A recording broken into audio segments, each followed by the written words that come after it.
Bonjour les amis, j'espère que vous allez bien. Bienvenue pour une nouvelle vidéo sur ma chaîne YouTube All in My Head, où je voudrais revenir, et je vous l'avais promis, à tête reposée sur la fameuse finale de Wimbledon qui a eu lieu ce dimanche, donc il y a 5 jours, entre le numéro 1 mondial Carlos Alcaraz et son dauphin. Enfin, c'est marrant de dire son dauphin parce que c'est quand même Novak Djokovic, qui était 7 fois titré à Wimbledon, qui visait donc un 8e titre pour égaler le grand Roger Federer. Alors, là effectivement, à tête reposée, j'ai vu les meilleurs moments de la finale, donc je les ai regardés je sais pas combien de fois, parce que il fallait que je me remette de tous les points que j'ai vus, des points incroyables. On serait cru, mais c'était l'apocalypse, hein, la guerre des étoiles. Enfin, c'est la guerre des étoiles, oui, 2 étoiles qui se faisaient la guerre sur le terrain. Je pense que, on va dire que ça porterait bien son nom. Parce que quand je vous ai fait la vidéo, rappelez-vous, j'étais à chaud. Je vous ai dit, j'ai hâte d'aller voir les meilleurs moments de la finale, parce que j'avais pas pu la voir vu que j'avais pas de box. Donc j'ai vécu la finale avec mon téléphone, je regardais le score de temps en temps. Et même ça, pendant la finale, je suis passé par tous mes états. Un premier set de Djokovic en moins d'une demi-heure. Et puis 1h30 plus tard, 2-7-1 pour Alcaraz, avec un jeu qui dure une demi-heure dans le 3e set. Et puis je regarde encore mon téléphone, et puis Djokovic qui revient au score à 2-7 partout. Et puis sur le chemin, en ramenant ma petite soeur et son petit chez elle, je regarde le téléphone. Et puis c'est Alcaraz qui fait le break, alors que Djokovic avait une balle de break dans le début du 5e set. Enfin bon. C'était comme ça, à toi, à moi, à toi, à moi. C'était absolument prodigieux. Donc j'arrive chez moi, qu'est-ce que je fais? Je mets YouTube, j'ai avec mon téléphone pour regarder, imaginez un peu là. Même pas pouvoir regarder ça sur ma télé. Je vous dis, ça va durer encore 3 semaines avant que j'ai ma box. Je vais y ralentir et après je vais me rattraper. C'est pas grave, j'ai mis mon téléphone et là j'ai regardé. Je tape Wimbledon 2023, finale, highlight, meilleur moment, 30 minutes. Allons-y. J'ai regardé au moins 3 fois de suite. J'ai fait, attendez, je me suis dit, j'en ai vu des finales. De Wimbledon à Roland-Garros, le Chine-Meadow, avec tous les plus grands joueurs de tous les temps qui sont passés, Agassi, Sampras, les Borg McEnroe, les Becker, Edberg, et j'en passe, des courtes et des meilleures. Mais celle-là, déjà, je sais pas. Déjà quand vous voyez jouer Djokovic, vous vous dites, bon, ce mec-là, il a les jambes élastiques, il est partout, il fait le grand écart sur le terrain, il ramène toutes les balles. Je suis là pour le déborder, il faut toujours jouer un coup de plus. Vous me demandez de quoi il est fait.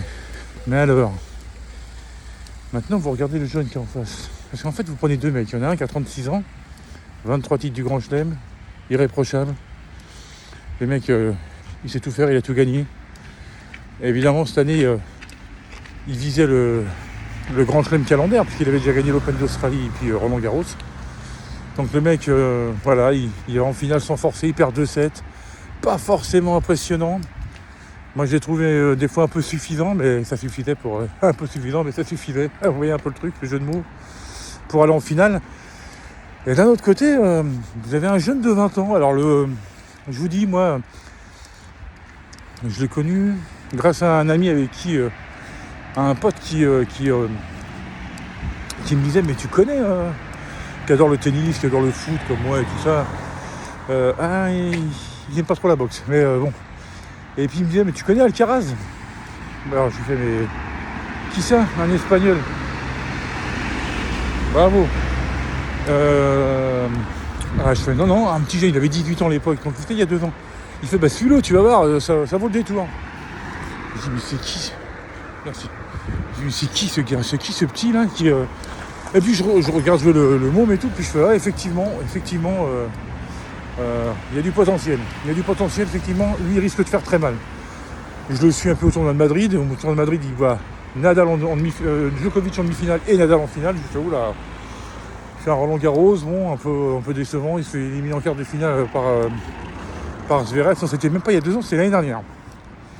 En 8e, il fait à Wimbledon, il fait 8e contre Sinner, il se fait sortir en 8e, c'est ça.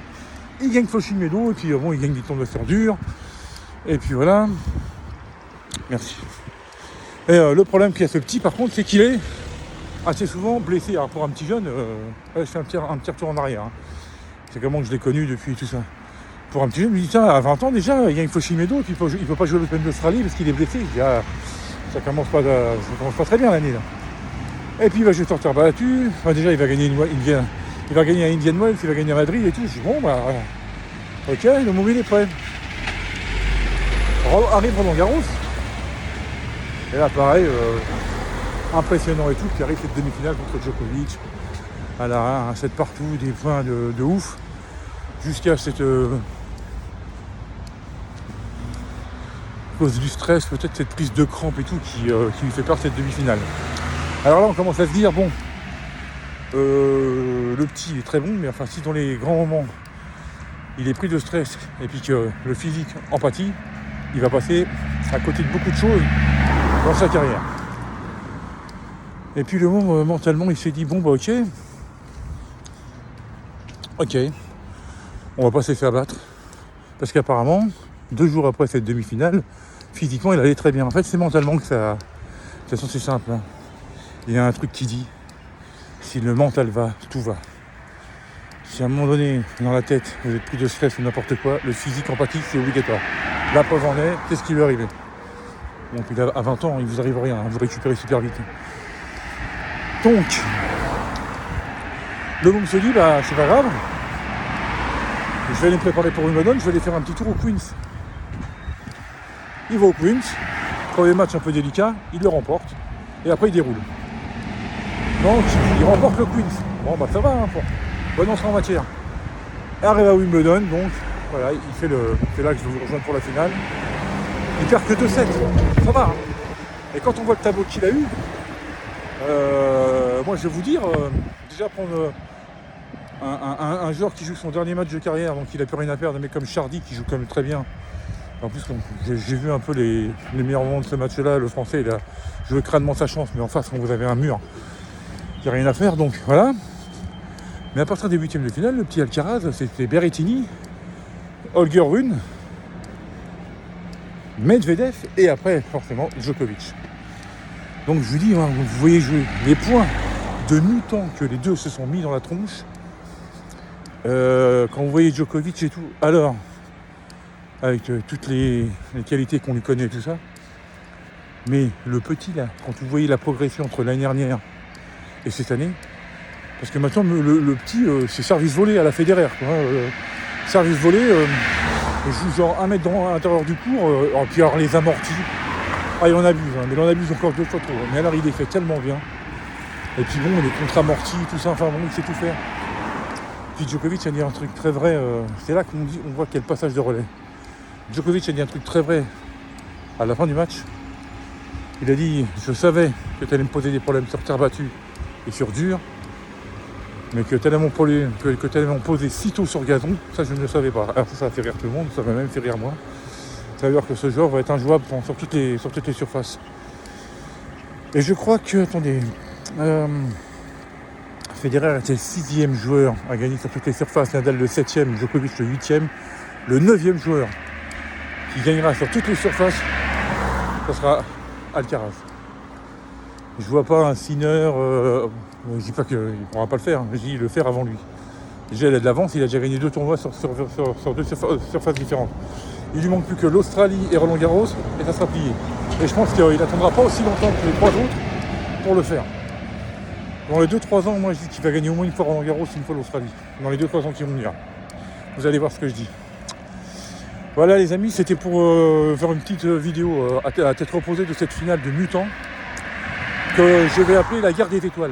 Forcément la guerre des étoiles, parce que quand vous avez 2 étoiles, l'une en face de l'autre, qui se battent pour un titre, on appelle ça la guerre. Quoi, hein. Après, on se serre la main, mais c'est comme un combat de boxe. Il y a le respect, mais pendant 36 minutes, on s'en met plein la gueule. C'est mon pire ennemi. Et après, on se tombe dans les bras, la grande accolade et tout ce qui s'ensuit. Voilà les amis.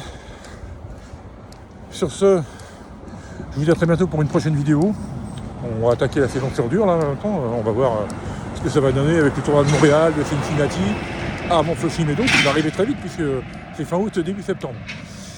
Donc voilà, sur ce, je vous souhaite à toutes et à tous un très bon vendredi, un très bon week-end et je vous dis à très bientôt. Et surtout, portez-vous bien.